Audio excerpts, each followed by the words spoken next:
Unit 2 Manusia.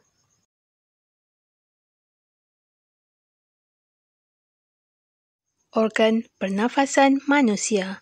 Manusia bernafas untuk hidup. Semasa bernafas, manusia menyedut udara masuk ke dalam peparu dan menghembus semula udara keluar dari peparu. Organ yang terlibat semasa proses pernafasan ialah hidung, trakea dan peparu. Selain hidung, udara juga dapat memasuki peparu melalui rongga mulut.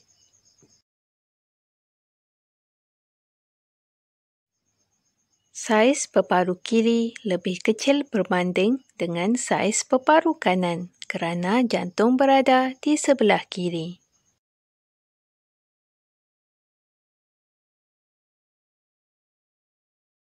Proses pernafasan manusia di hidung. Ini oksigen. Ini karbon dioksida.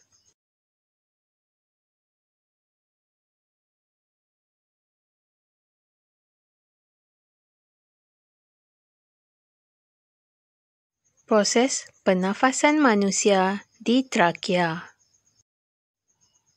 Semasa menarik nafas, semasa menghembus nafas.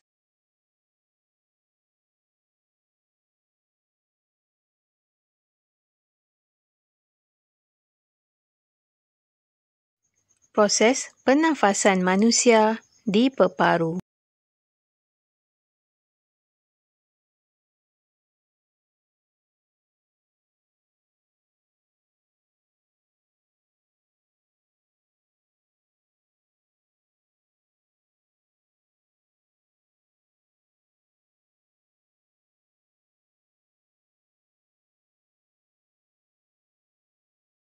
Pernafasan manusia melibatkan proses menarik nafas dan menghembus nafas.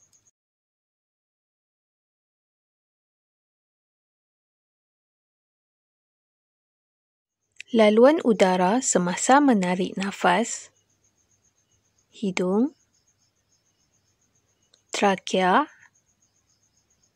peparu. Laluan udara semasa menghembus nafas, peparu, trakea, hidung. Udara di sekeliling kita terdiri daripada beberapa kandungan seperti oksigen, karbon dioksida, nitrogen, gas lain dan wap air.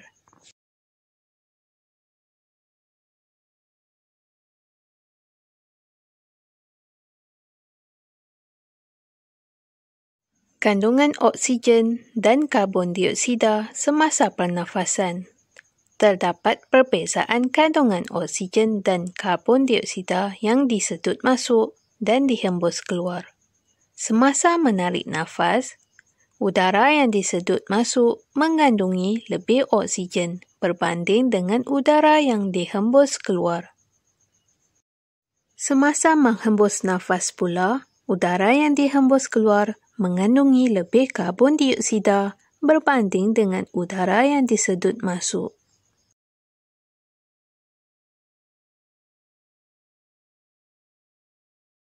Pergerakan dada semasa pernafasan. Semasa menarik nafas, udara masuk, dada menaik. Semasa menghembus nafas, udara keluar, dada menurun.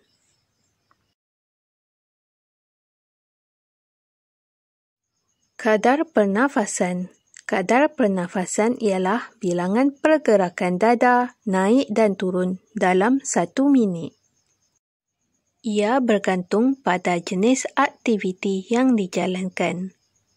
Semakin bertambah cergas aktiviti yang dilakukan, semakin bertambah kadar pernafasan.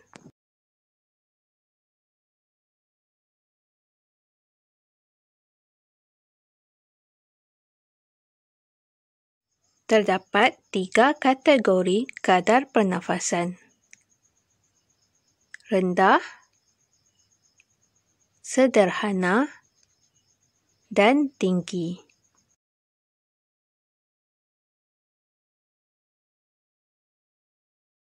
Contoh aktiviti kadar pernafasan rendah: belajar, tidur.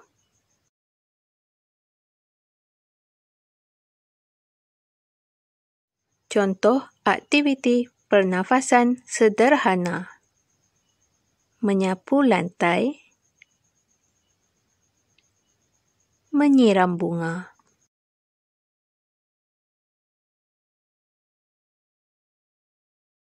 Contoh aktiviti kadar pernafasan tinggi: mendaki gunung, lompat tali.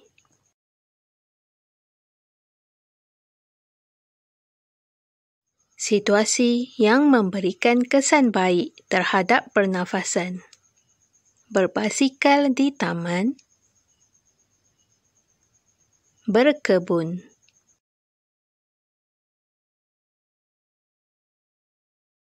Situasi yang memberikan kesan tidak baik terhadap pernafasan: pembakaran terbuka, asap rokok. Selain itu, situasi ini boleh menyebabkan jerebu. Jerebu ialah udara kering yang mengandungi gas-gas, habuk dan debu terapung di atmosfera. Jerebu boleh menyebabkan keadaan sekeliling kelihatan kabur. Tambahan lagi, jerebu tidak baik untuk kesihatan manusia. Perkumuhan dan penyah tinjaan. Perkumuhan ialah proses penyingkiran bahan buangan dari badan seperti air kencing, peluh, karbon dioksida dan wap air. Penyah tinjaan pula ialah proses penyingkiran tinja melalui tubur. Organ perkumuhan: kulit, membebaskan peluh. Peparu, membebaskan karbon dioksida dan wap air. Ginjal, menyingkirkan air kencing.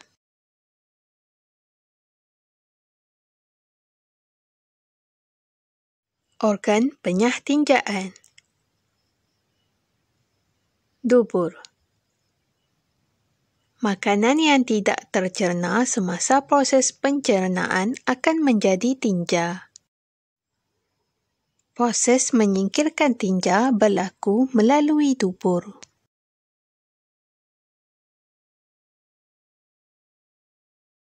Kepentingan perkumuhan dan penyah tinjaan: pertama, menyingkirkan bahan buangan bertoksik dan beracun. Kedua, mengekalkan keseimbangan air dan kimia dalam badan.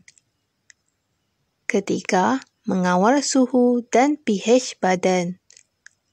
Keempat, menyingkir makanan yang tidak tercerna. Kelima, mengelakkan penyakit.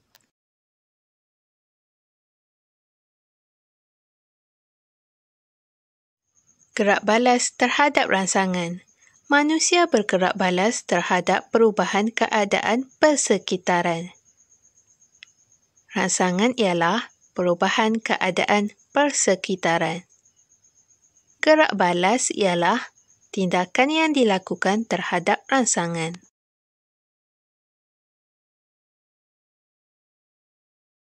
Organ deria menerima rangsangan. Kulit menerima rangsangan sentuhan. Mata menerima rangsangan cahaya. Telinga menerima rangsangan bunyi.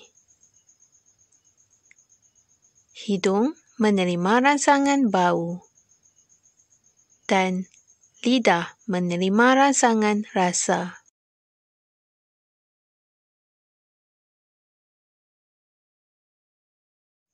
Contoh pertama, gerak balas terhadap rangsangan.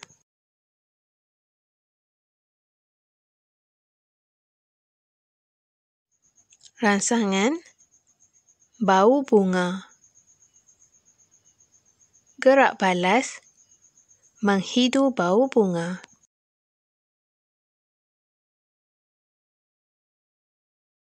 Contoh kedua, rangsangan, tersentuh duri. Gerak balas, tangan terangkat.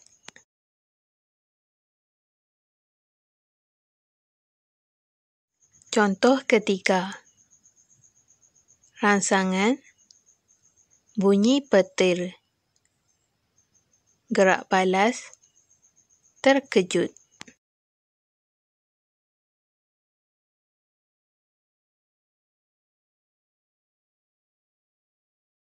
Kepentingan gerak balas ialah mengelakkan kecederaan, menyelamatkan diri, serta mendapatkan maklumat dan berkomunikasi.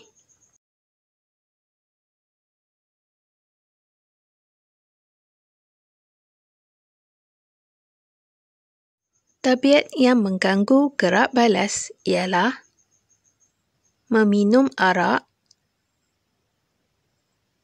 menghidu gam, dan menyalahgunakan dadah.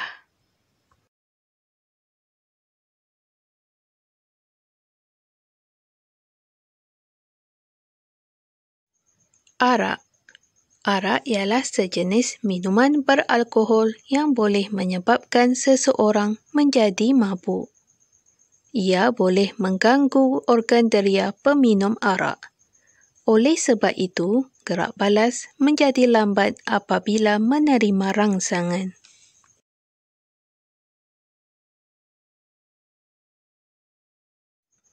Gam. Gam ialah sejenis bahan kimia yang boleh menyebabkan seseorang yang menghidunya akan berkhayal dan ketagih. Bahan kimia yang terkandung dalam gam boleh menjejaskan fungsi organ dan otak seseorang penghidu gam. Oleh sebab itu, gerak balas akan menjadi lambat ketika menerima rangsangan.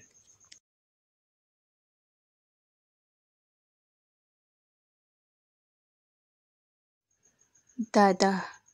Dadah ialah bahan yang digunakan sebagai ubat. Walau bagaimanapun, dadah seperti ubat batuk atau pil ektasi disalahgunakan. Penyalahgunaan dadah boleh menyebabkan seseorang akan berkhayal atau tidak sedarkan diri dan ketagih. Selain itu, ia boleh menjejaskan fungsi organ deria seseorang penagih dadah. Maka, gerak balas akan terganggu apabila menerima rangsangan.